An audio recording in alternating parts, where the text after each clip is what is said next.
vamos a ver, y la charla va a constar básicamente, es cómo vamos a enfrentar o cómo estamos con el dolor agudo en la clínica diaria, ¿va?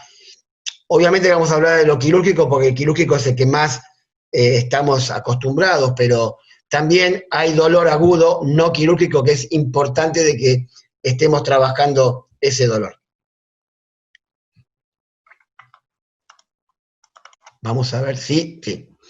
Por eso, nosotros en la clínica diaria, obviamente vamos a hablar de cirugía, hablamos de clínica general, tenemos fisioterapia, vamos a hablar de todas las especialidades que hay dentro de veterinaria, seguramente algunas se me está escapando, gastroenterología, enfermedades respiratorias, gerontología, ni hablar, pediatría, nefrología, ortopedia y traumatología, en emergencias, en unidades de cuidados intensivos. En todas estas especialidades vamos a tratar dolor o vamos a tener animales con dolor. Esto es interesante tenerlo en cuenta porque el dolor atraviesa toda la profesión y vamos a tener como una de las causas principales, o no sé si la principal, pero una de las primeras 4 causas en la clínica diaria es el dolor.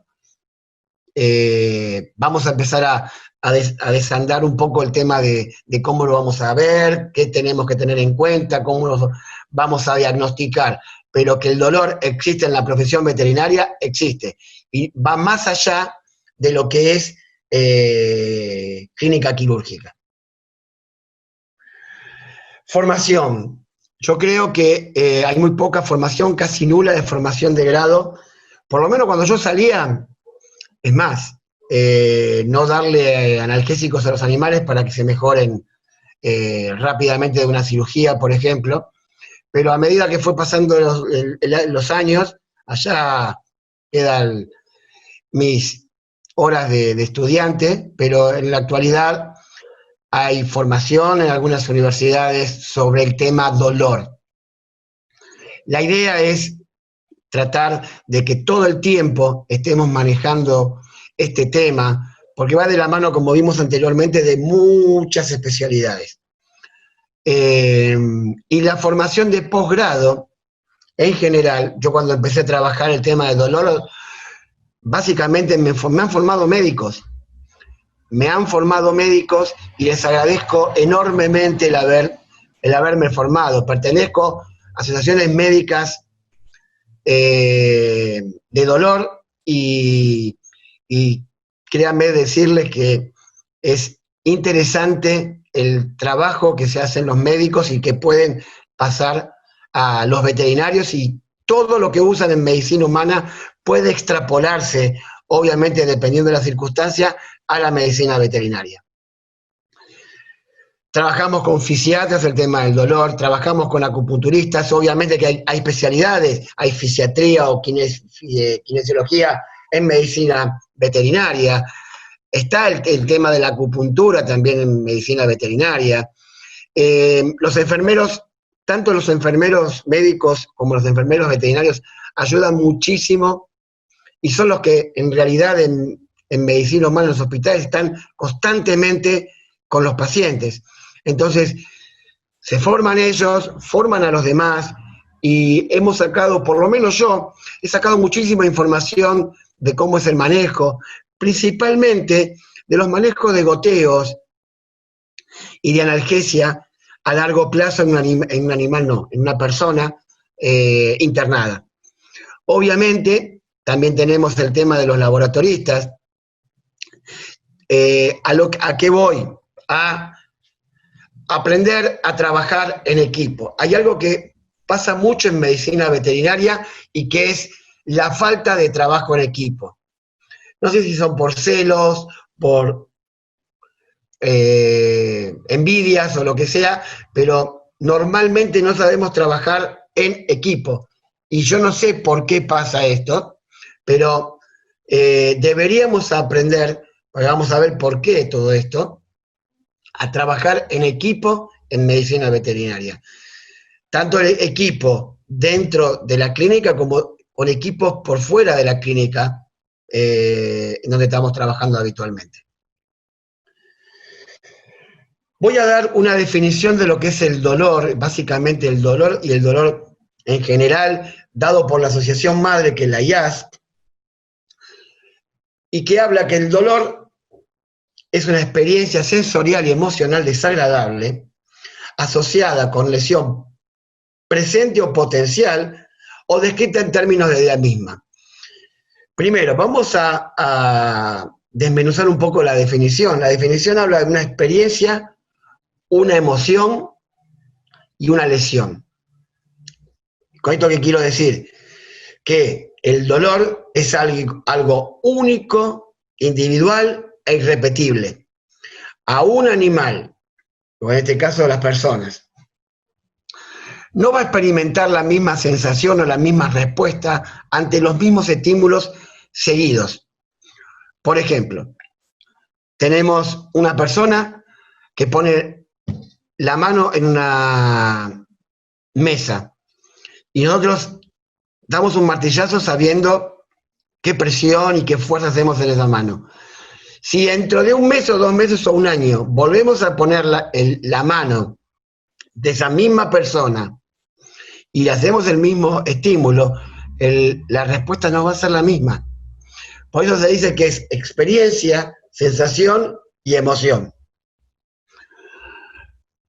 Y lo que habla mucho la definición está implícita en la definición, es que es una lesión presente o potencial. ¿Por qué? Porque habla también de lo que es lo psicológico del dolor, cosa que nosotros, por suerte o desgracia, vamos a verlo de diferente manera, no lo tenemos. Y es aquí donde quiero mostrarles lo que es la definición para la CIABET, porque nosotros no podemos hablar de lesión potencial o real. Nosotros vamos a decir, o por lo menos la CIABET dice, que el dolor agudo es una experiencia sensorial, obviamente que es una experiencia y una sensación que es aversiva, causada por un daño real, o sea que el daño tiene que estar provocando en el animal una reacción motora y vegetativa de evasión y que es característica para esa especie. Por ejemplo, no es lo mismo este daño que se produce por dolor en un perro, en un gato, en un ciervo, en un animal de granja. Cada especie tiene su reacción motora, su reacción vegetativa y su reacción frente a ese estímulo doloroso. Y además, tenemos en veterinaria que no solamente es específico para cada especie, sino que es específico para cada individuo. Si vamos a ir hablando de lo que es el dolor en perros y en gatos, vamos a ver que cada especie tiene sus variedades. Hay una variación individual debido a la especie, a la raza, entre comillas raza, porque hay gente que no le gusta que hablemos de razas, pero bueno, que sea macho o que sea hembra, es importantísimo saber que las hembras, dependiendo del estado hormonal, van a estar más sensibles o menos sensibles al dolor, y los trabajos así lo atestiguan. Una hembra en estado progestacional va a sentir menos el dolor ante un mismo estímulo que estando con estrógenos altos. Los estrógenos sensibilizan mucho los nociceptores en la hembra y que hacen que la hembra esté en ese estado de alerta constante. Además depende también mucho de la edad. No es lo mismo por ejemplo, dentro de los perros, la sensación de dolor de un perro chiquitito, como un cachorro, un adulto joven, un adulto mayor y un animal senil. Son completamente diferentes. Entonces, es importante saber que dentro de la definición debemos evaluar la especie, pero también debemos evaluar todos los factores individuales que van a hacer que un individuo no sea igual a otro.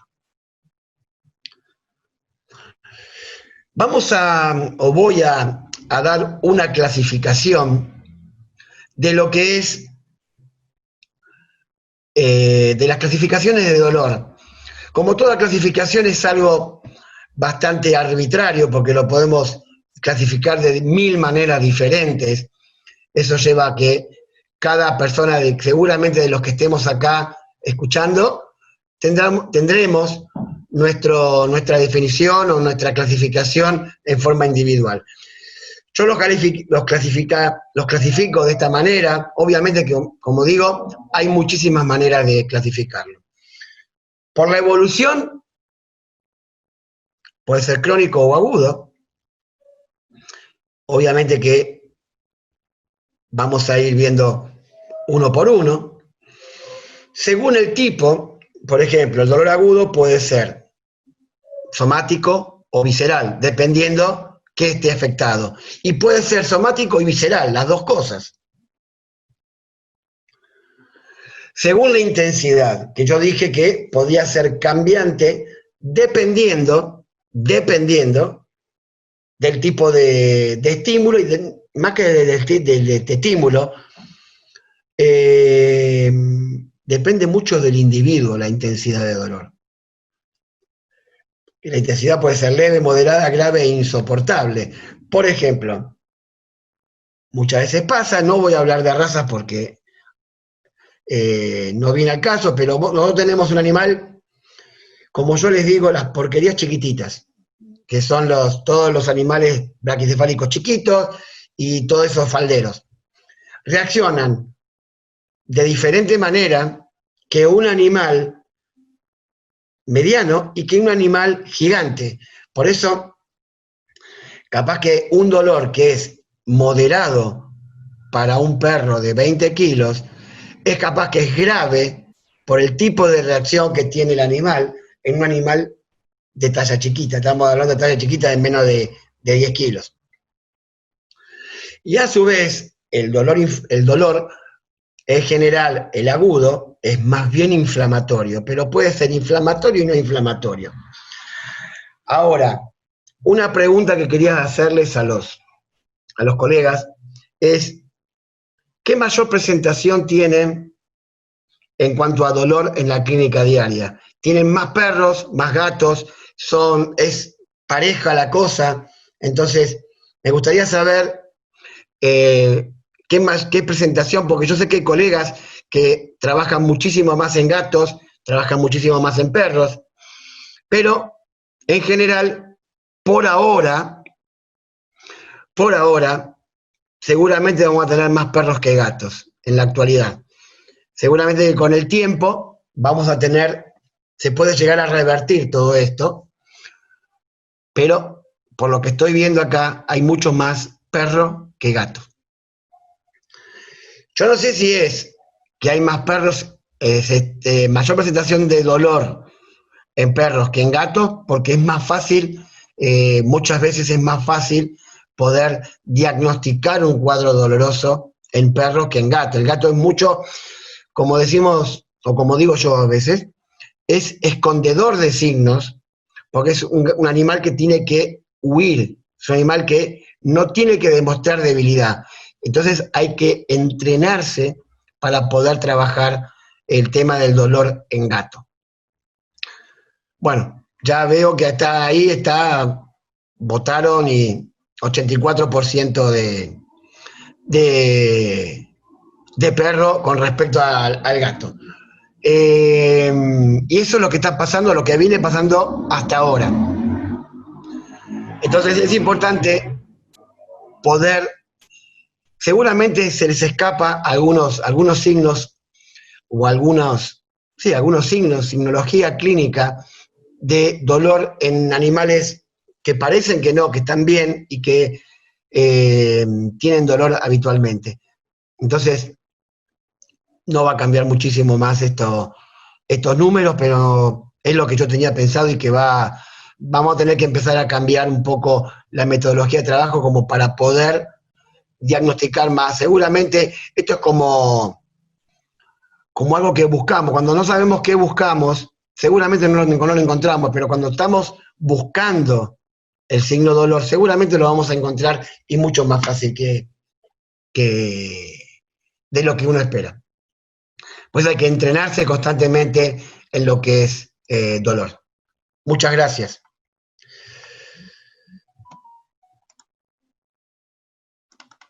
Bien, vamos a hacer una pequeña reseña de lo que es la anatomía del dolor. No los voy a aburrir con respecto a esto que es bastante tedioso, pero nos ayuda a poder determinar la fisiopatología del dolor y a su vez cómo vamos a poder trabajar esa fisiopatología y poder tratar a los animales.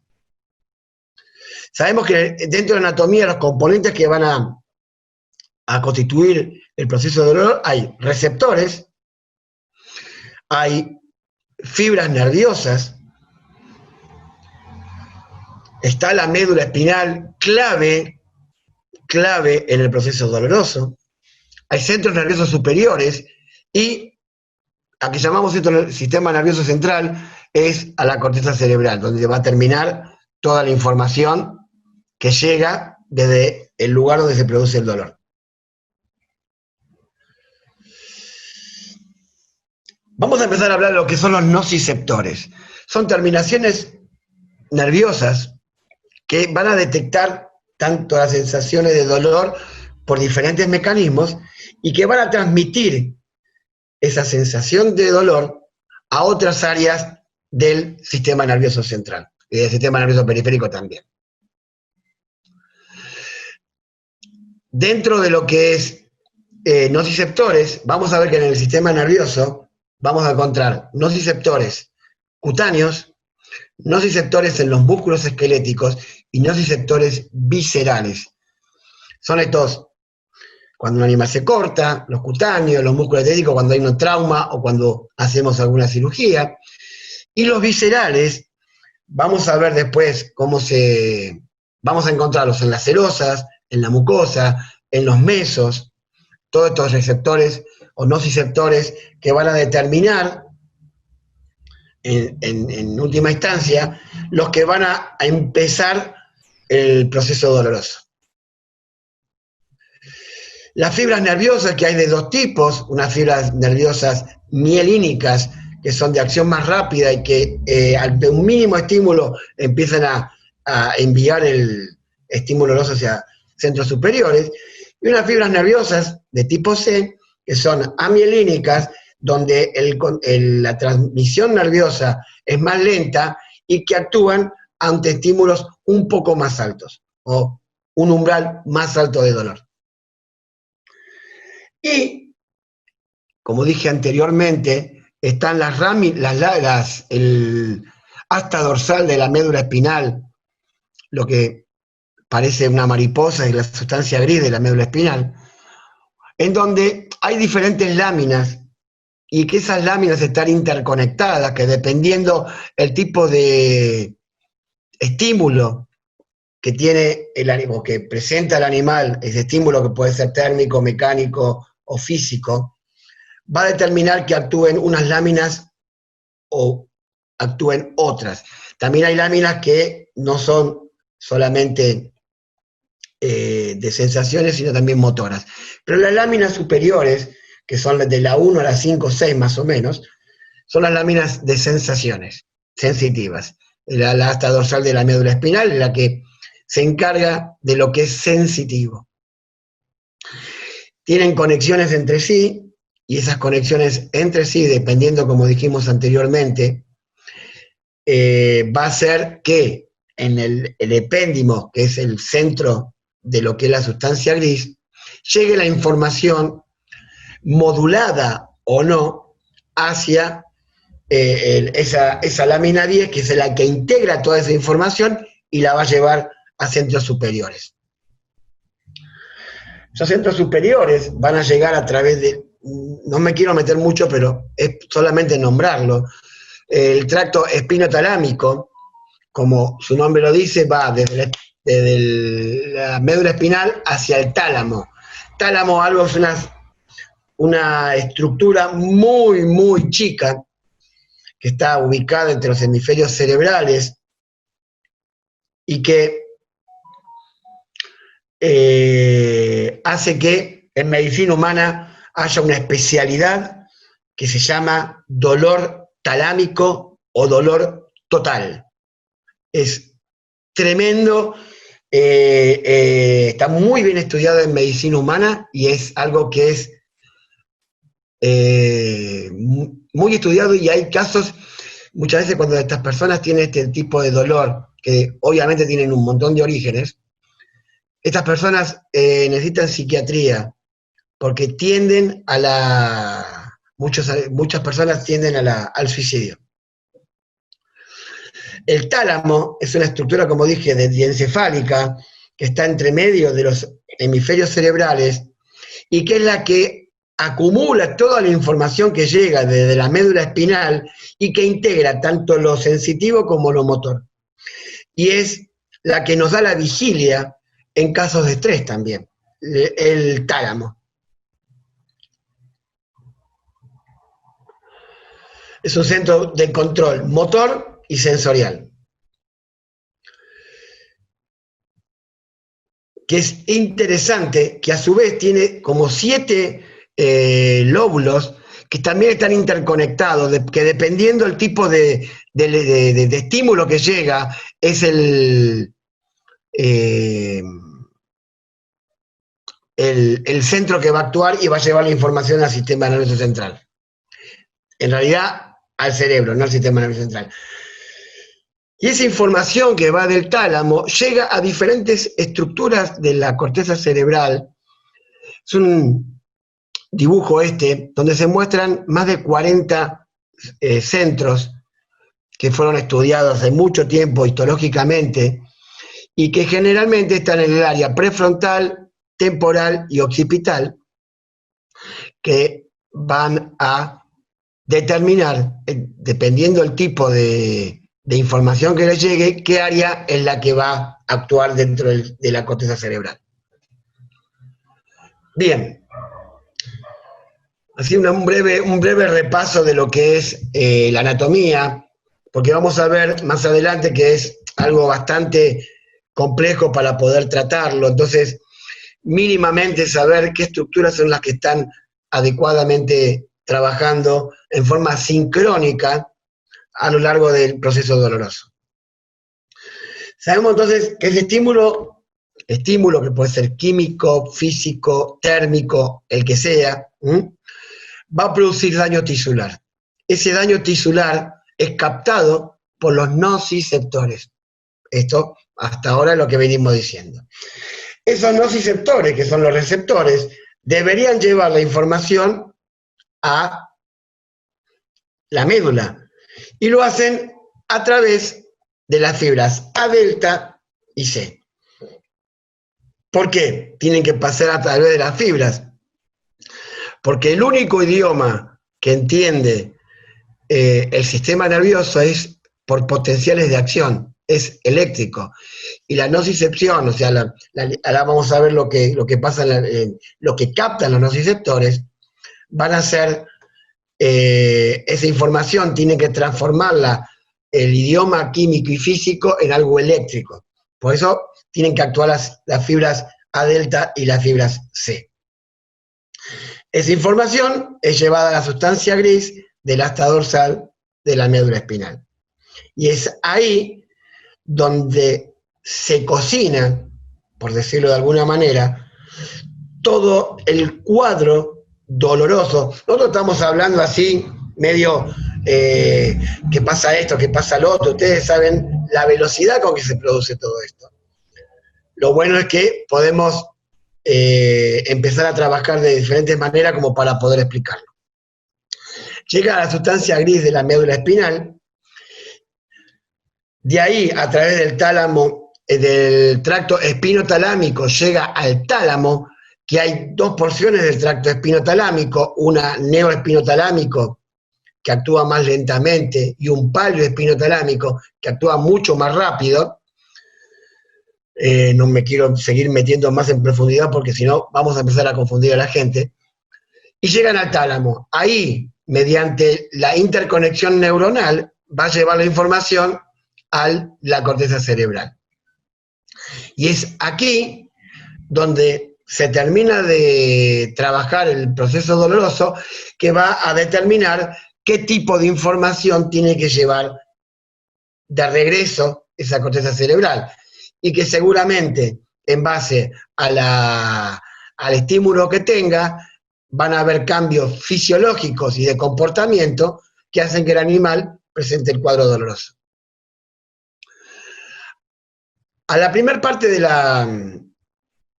proceso doloroso la vamos a llamar transducción, que es desde que pasa el estímulo doloroso o el estímulo nocivo y es captado por los nociceptores. El traspaso de la información a través de las fibras nerviosas al sistema, al asta dorsal de la médula espinal, la vamos a llamar transmisión. Al pasaje desde la sustancia gris a la corteza cerebral a través del tálamo, va a ser la modulación de las vías espinales, que es importantísimo cuando estamos trabajando, porque ustedes saben que en la médula espinal es donde vamos a tener que trabajar muy, muy fuerte cuando estamos hablando de dolor. Y es ahí donde se hacen, dependiendo del tipo de estímulo y el tipo de fibras que se estimulan, si son de liberación de sustancias estimulantes o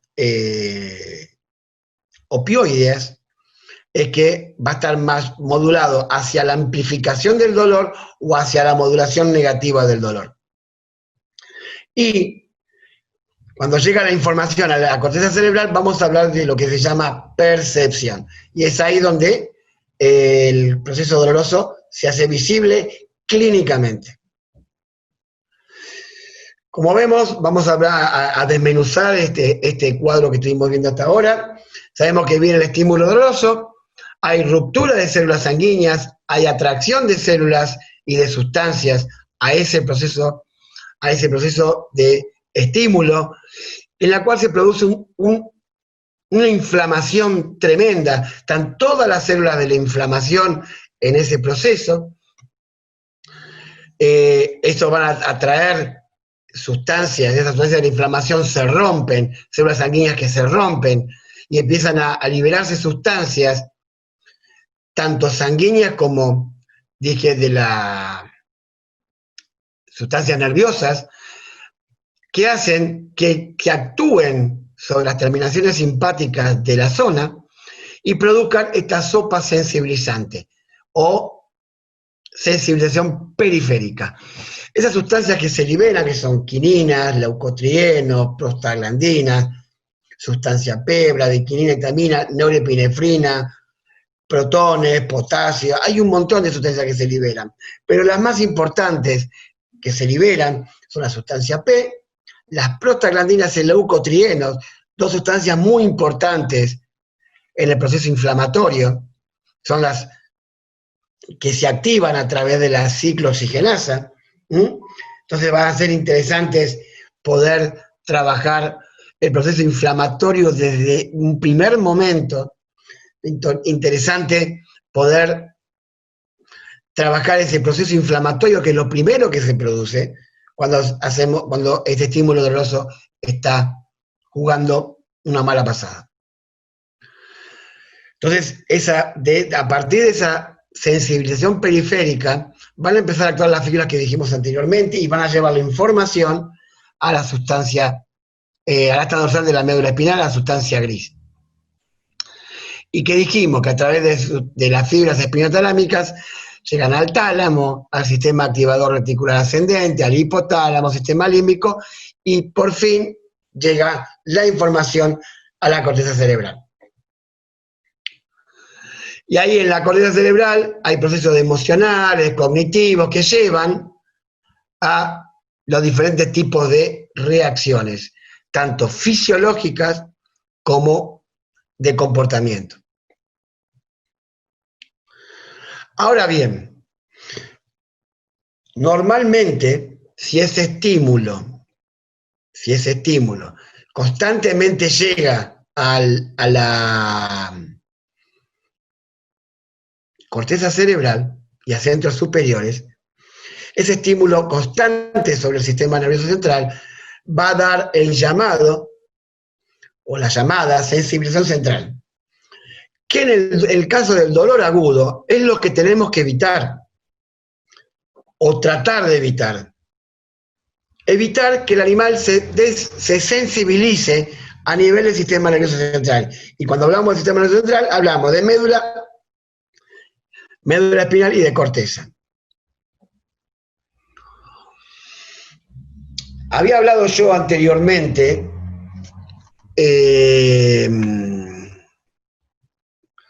que el dolor, o los centros de dolor, estaban en los mesos, en las serosas, en los músculos, en la piel. Algo muy interesante, que no quiero dejar de pasar, que muchas veces veo en las clínicas, dermatitis en animales, y piensan solamente en la causa que la produce, y no tratan el dolor. Está demostrado, tanto a niveles de dermatitis superficiales y profundas, que el dolor, hay sustancias inflamatorias que producen dolor en esos animales. Es el caso de las enfermedades parasitarias de piel, ectoparásitos, traumas. No solamente es tratar la causa que lo produce y es tratar el signo, que es el rascado muchas veces, sino que tratar la causa por dolor. Está muy inflamada esa piel y el animal a veces es desesperante como se destruye literalmente la piel y cada vez es más. Obviamente que lleva eso a una infección y lleva todo esto a que el animal empeore su cuadro clínico.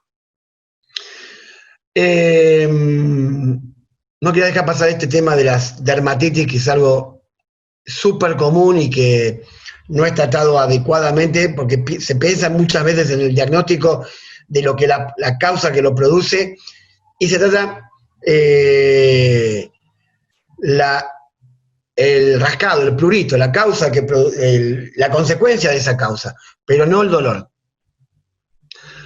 El dolor a nivel tanto abdominal como torácico puede producirse por vía isquémica, donde esa degeneración tisular que produce el metabolismo ácido, estamos hablando de torsiones, dilataciones y un montón de cosas, llevan a la liberación de bradiquininas y que actúan a nivel de las terminaciones nerviosas simpáticas.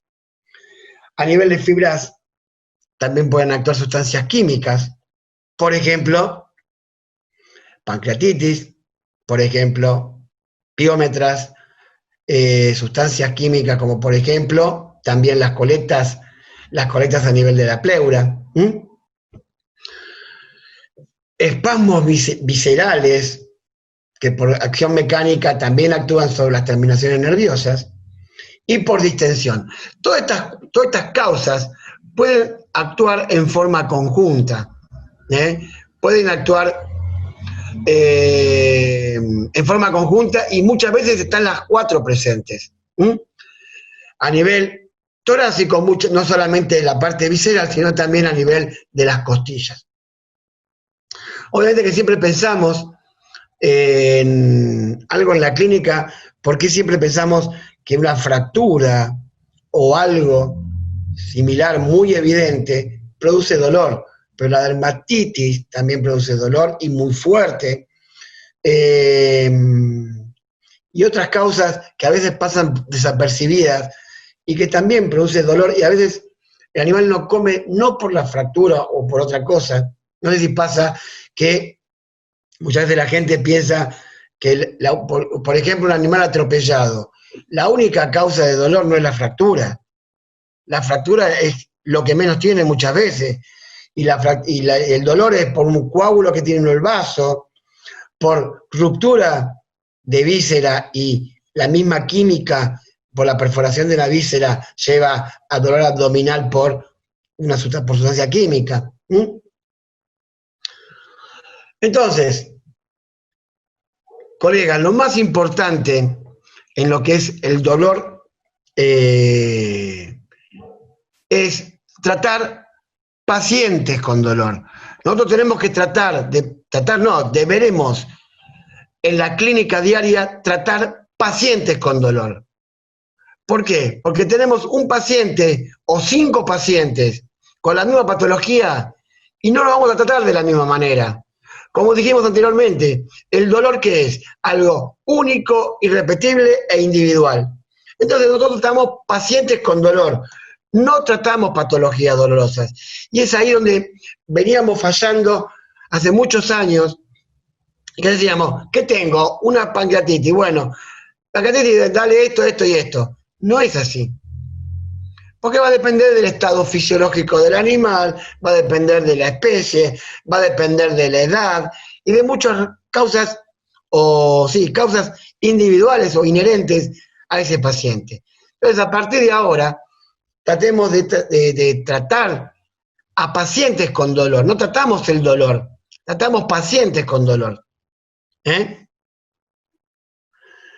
Y esa analgesia que vamos a hacer, que sea multimodal. Multimodal es dar analgésicos de tipo farmacológicos o no farmacológicos, en las cuales actúan con diferentes mecanismos de acción, y lo que van a hacer es sinergizarse y bajar la dosis de todo, produciendo una mejora en la calidad de trabajo y además evitando todos los efectos colaterales y tóxicos. Y hablamos también de analgesia no es multimodal, sino multidisciplinaria, la de abajo.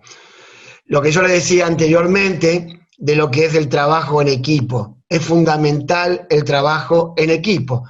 A saber, estamos en la clínica, tenemos un paciente con una dermatitis profunda. Vamos a tratar el clínico, el dermatólogo, el laboratorio, el algiólogo, el de imágenes, si hace falta hacer una imagen, pero trabajar en equipo es eso, multidisciplina. En oncología pasa lo mismo, en cirugía pasa exactamente lo mismo. Debemos aprender a trabajar en equipo. Vamos a tener una profesión mucho mejor trabajando en equipo y teniendo menos recelos por el otro. Y es aquí donde debemos empezar a trabajar. Hacer un examen objetivo general, hacer un examen objetivo particular de ese paciente. No decir, me viene por una dermatitis por pulga. Revisarlo todo el animal. Y el examen clínico o el método clínico para poder diagnosticar no solamente el cuadro doloroso, sino también toda patología, no importa el origen que sea, el método clínico sigue siendo, a mi entender, y yo creo que a entender de la mayoría de los que estamos acá, como el método método REI, la clínica reina, para poder tratar un paciente, sea por la causa que sea. Entonces es interesante no perder la clínica. Yo sé que en la actualidad en muchas universidades se hace poca clínica, pasa también en medicina humana, esto no es una exclusividad de medicina veterinaria. No hacer clínica y pensar que los métodos complementarios nos van a dar el diagnóstico. Los métodos complementarios no nos van a cuantificar el dolor, no nos van a decir qué calidad de dolor tienen, sino que nos van a ayudar al método clínico a terminar de conformar el cuadro que tiene este animal. Entonces, ¿qué origen? Hay un montón de orígenes del cuadro doloroso a nivel agudo, ¿no?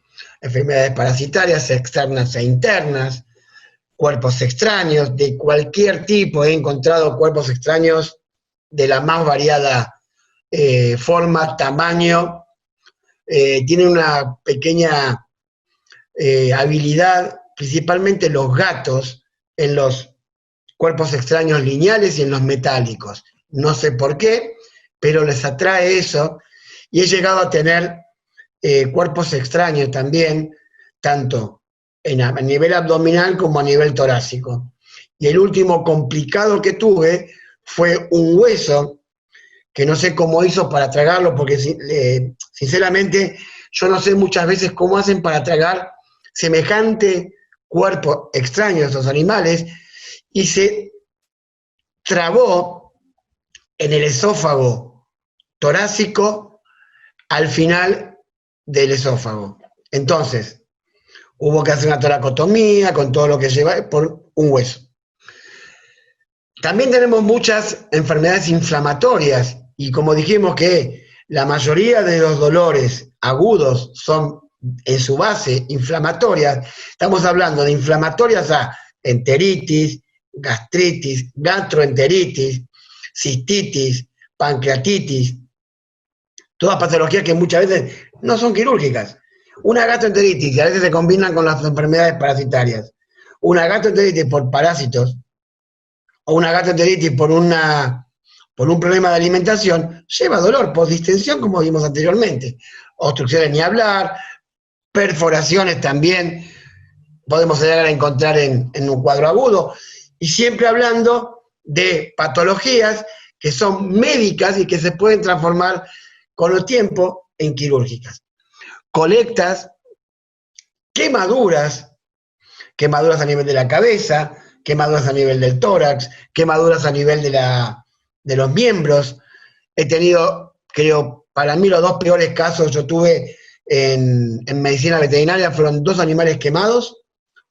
Uno quemado por fuego de un incendio, y el segundo que fue más iatrogenia, porque querían bañarlo y lo metieron al baño, pero no se dieron cuenta de medir la temperatura del agua. Los 2 animales murieron obviamente a las 24 48 horas, y fueron los 2 casos más terribles que yo he tenido. Y también hay casos ulcerativas que también siempre van acompañadas de inflamación. Ulcerativas pueden ser tumores mamarios ulcerativos, ulceraciones corneales, y todo lo que también es a veces abrasivo.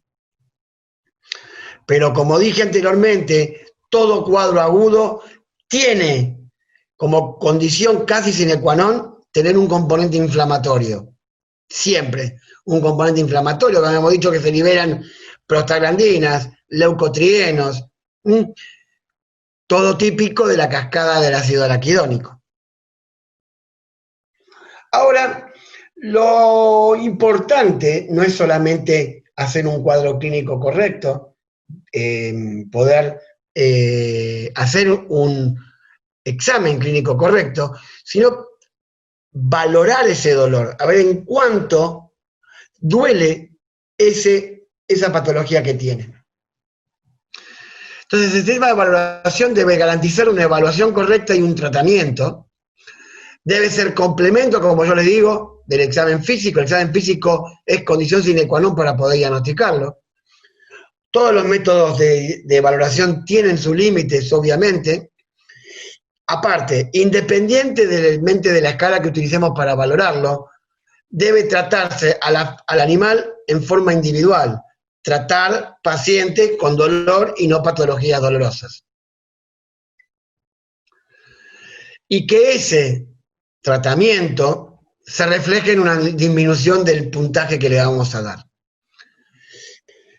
Brevemente vamos a explicar 2 de las tablas más importantes que hay a nivel de dolor agudo, y una es la de Melbourne, que toma como distractores, digamos, de alguna manera, a los datos fisiológicos, respuesta a la palpación, actividad, estado mental, postura del animal, si vocaliza o no vocaliza, y eso se le va dando un puntaje.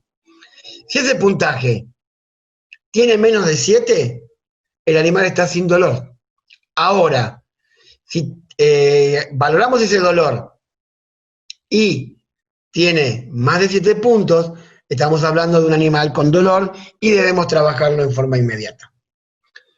Hay otra tabla que es la de Glasgow, que básicamente es muy parecida a esta, pero la diferencia es que hay que verlo caminar el animal. Si el animal lo vemos, bueno, observación del animal, verlo caminar, presionar en la zona donde supuestamente le duele, y la actitud de ese animal frente a nuestro acercamiento. Si el animal lo vemos caminar, vamos a tratar o rescatar ese animal a partir de 6 puntos. Si no, a partir de 5 puntos ya estamos trabajando. Obviamente que hay otras tablas de valoración del dolor.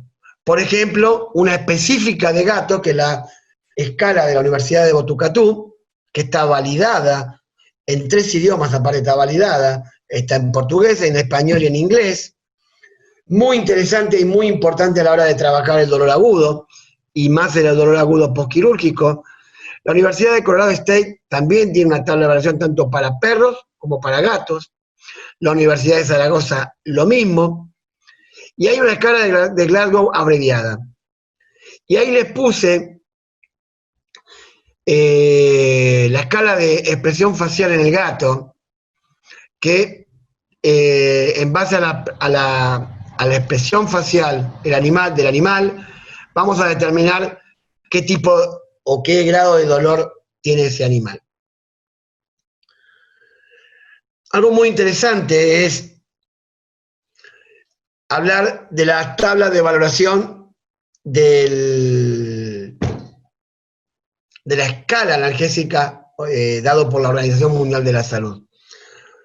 Y ven que hay diferentes escalas o escalones, digamos, para dolor agudo, en la cual siempre vamos a empezar con lo más potente y vamos a ir bajando a medida que vamos tratando el dolor y yendo de lo más complejo, de lo más invasivo a lo menos invasivo. Una pregunta, y es interesante, que quiero saber es, si ustedes han combinado analgésicos o si dan antiinflamatorios con antibióticos, y qué tipos de antibióticos o antiinflamatorios han utilizado en referencia a si los combinan o no, o si dan solamente antiinflamatorios o antibióticos solos en dolor.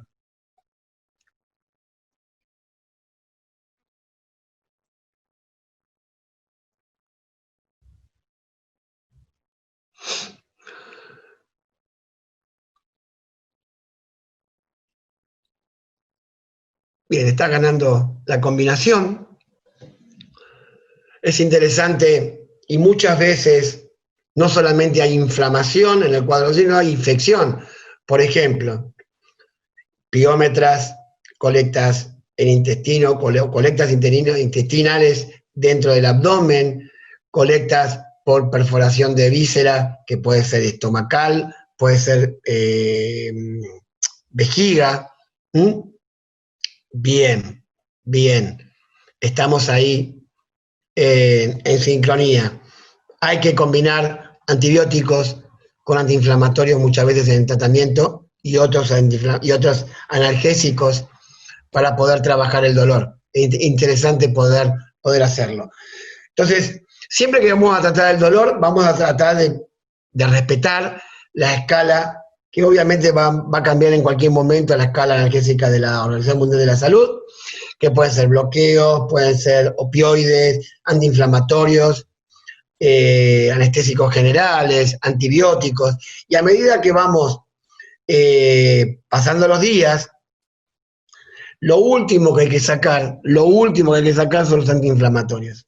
Ustedes ven que se va pasando a opioides fuertes y AINES, a opioides débiles y AINES, y lo último que se sacan son los antiinflamatorios. ¿Cuánto pueden dar? El tiempo que sea necesario para poder llevar a cabo el tratamiento del dolor. A ver. Bien. ¿Por qué yo decía de la parte anatómica? Por esto mismo. Porque hay drogas que se pueden usar en la primera parte, en la nocicepción, por ejemplo, los opioides y los AINES, Por eso los opioides y los AINES en los anestésicos locales son la primera barrera o el primer frente de ataque a cualquier proceso doloroso. En la transmisión, que es donde actúan las fibras nerviosas, en general actúan básicamente los anestésicos locales.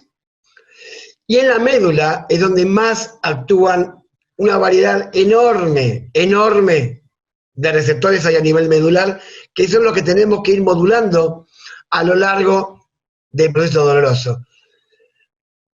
Fíjense, opioides, antiinflamatorios no esteroideos, antagonistas NMDA, sabiendo que también los alfa-2 y los anestésicos locales actúan. Los antiinflamatorios no esteroideos también actúan a nivel de los receptores NMDA, así que es un cóctel bastante grande. Y a nivel central, básicamente lo que trabajamos son los anestésicos generales, alfa-2 y opioides. Entonces, como vemos, el tratamiento, básicamente, empezamos con los antiinflamatorios no esteroideos, anestésicos locales y opioides. Son la primera barrera de trabajo a nivel dolor. Después podemos agregarle alfa-2, ciclohexamida, que son la ketamina, corticoides, antiinflamatorios, un montón de coanalgésicos que si ponemos a explicarnos un montón, vamos a estar de acá hasta que se vaya el COVID. O sea que vamos a estar un rato largo. Acá lo más importante que quería preguntarles, y que es tratar de sacar un poco el mito, es si usan antiinflamatorios en gatos, AINES en gatos. Uno de los mitos con los cuales salimos de la universidad es no utilizar AINES en gatos. Y yo les digo, ahora vamos a ver lo que utilizan, vamos a ir viendo qué nos van contestando los colegas. Yo he salido de la universidad y uno de los dos grandes mitos que teníamos dentro de la universidad era no utilizar alfa-2 cuidado con los alfa-2 y cuidado con los AINES en gatos. Bien, se utilizan y bastante, perfecto.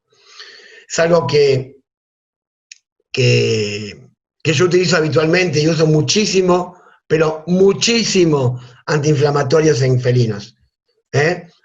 Más allá de lo que... ¿Pero por qué? Porque fui estudiando la cosa y se ve que se puede utilizar tranquilamente. Hay muchos trabajos, muchísimos trabajos que así lo aseveran, de poder utilizar los antiinflamatorios en felinos. Hablar de no usar los antiinflamatorios en felinos es más o menos lo mismo de decir no metamos a quirófano a los animales de edad viejos, más de 11 años, por ejemplo, porque son animales viejos. No es así. Vamos a empezar a adaptarnos, a trabajar en forma correcta y poder utilizar lo correcto en cada paciente y en determinadas situaciones. Bien. Vamos a poder darlo inyectable, mediante bombas, goteos, por vía epidural, en forma oral, todas las formas que podemos dar los antiinflamatorios, o los antiinflamatorios, los anestéticos locales, todos los analgésicos que hay en el mercado. Obviamente que muchas de las cosas del mercado, yo lo utilizo de medicina humana, porque no tenemos en veterinaria muchas cosas que utilizo yo, por ejemplo, en la práctica diaria. Bien, acá tengo a una perra en el poquirúbico recuperándose, una perra, una choncha, como le digo yo, una perra, una bulldog inglesa, que era una heladera literalmente con una piómetra tremenda. Varios conceptos que quiero que queden en claro. El dolor agudo es casi sinónimo de inflamación. Y si estamos hablando de inflamación, lo primero que debemos atacar es la inflamación. Es interesante poder trabajar todo esto para poder llevar a cabo un correcto trabajo. Y obviamente la primera barrera de ataque son los antiinflamatorios, conjuntamente combinados siempre, con opioides, con anestésicos locales, o analgésicos locales, como algunos lo llaman, y poder trabajar en forma correcta, como dijimos antes, de multimodal y multidisciplina. Y como dijimos recién, los antiinflamatorios se pueden trabajar y el dolor agudo debe manejarse correctamente tanto en gatos como en perros. Son dos especies completamente diferentes. Los gatos no son perros chicos y los perros son gatos grandes. Son metabólicamente diferentes, farmacocinéticamente y farmacodinámicamente completamente diferentes. No podemos extrapolar un tratamiento al otro, como dijimos, es único e irrepetible. Y dentro de cada especie, las diferencias individuales. Debemos hacer evaluación clínica. La clínica es la reina de todo y de todo. No me voy a cansar de decirlo. Debemos hacer clínica y no esperar que un laboratorio o que una imagen me diga qué es lo que tiene el animal. Porque no lo va a decir. Si no sabemos buscar las cosas, no las vamos a encontrar. Debemos evaluar, cuantificar ese dolor por medio de la tabla de valoración, tratar ese dolor y, más importante, es controlar para ver si esa cuantificación que hicimos anteriormente bajó. Eso es hacer analgesia, evaluar, cuantificar, tratar y controlar, y que ese control haga que la cuantificación que hicimos la primera vez baje el puntaje.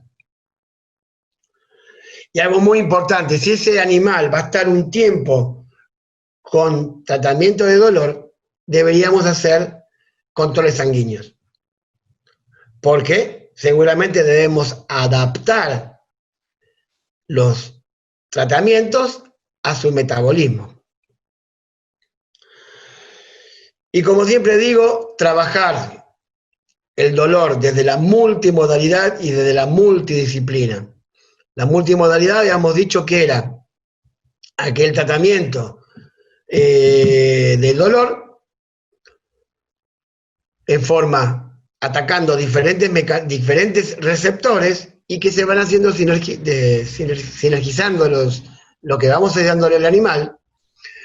Habíamos dicho que podía ser farmacológico o no farmacológico y que va a ayudar a trabajar en forma integral el dolor. Y la multidisciplina es, como su nombre indica, la clínica, el laboratorio, las imágenes, el cirujano, el anestesista, y todos trabajando en conjunto, el oncólogo, el gastroenterólogo, todos trabajando en forma conjunta y poder llevar adelante el paciente. Bueno, quería agradecer poder dar lo que me apasiona y poder dar herramientas en las que pocas, muchas, o dar algo de lo que yo hago habitualmente que podría ayudar a los diferentes colegas de diferentes regiones, latitudes, y que tengo un concepto yo que es que el conocimiento no nos pertenece y que ese conocimiento que uno adopta o adquiere debería pasarlo para poder mejorar la calidad de trabajo de los pacientes.